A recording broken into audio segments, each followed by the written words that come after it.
बाहेर निघत ना उद्धव ठाकरे. राऊत भांडूपच्या गाढव नाक्यावर थैथयाट करतील असा हल्लाबोल नवनाथ बन यांनी केला. त्यांना Y+ सिक्युरिटी, CRPFची सिक्युरिटी, घरावर सिक्युरिटी, जिथे जिथे त्यांच्या प्रॉपर्टी आहेत तिकडे सिक्युरिटी, म्हणजे प्रत्येक गद्दाराला या क्षणी 40 सशस्त्र पोलिसांची सिक्युरिटी देण्याचं कारण काय? आणि मागच्या गद्दारांची सिक्युरिटी कायम.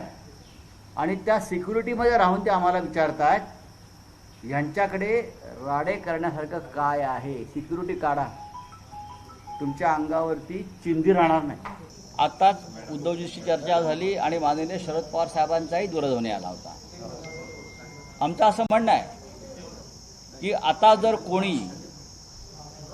जर कोणी अशा प्रकारे बेईमानी करणार असतील तर त्यास सोडायचं नाही. त्यांच्या मतदारसंघात जाऊन राडे करायचे. पवार साहेब म्हटले मी स्वतः अशा जाहीर सभा घ्यायला त्या भागात जाईन तुमच्याबरोबर.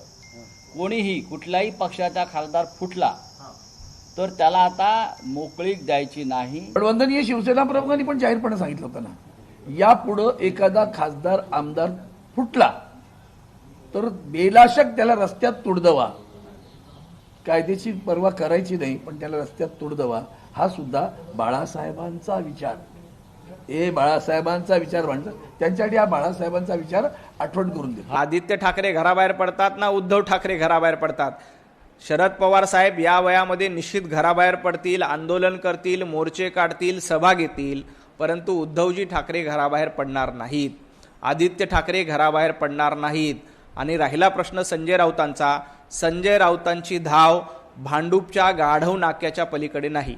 त्यामुळे जास्तीत जास्त भांडूपच्या गाढव नाक्यावर जाऊन संजय राऊत थैथयाट करतील, एखादा गाढव नाक्यावर मोर्चा काढतील, त्याच्या पलीकडे राऊतांमध्ये दम नाही. लोकशाही मराठी ऐका, पहा, जागरूक रहा.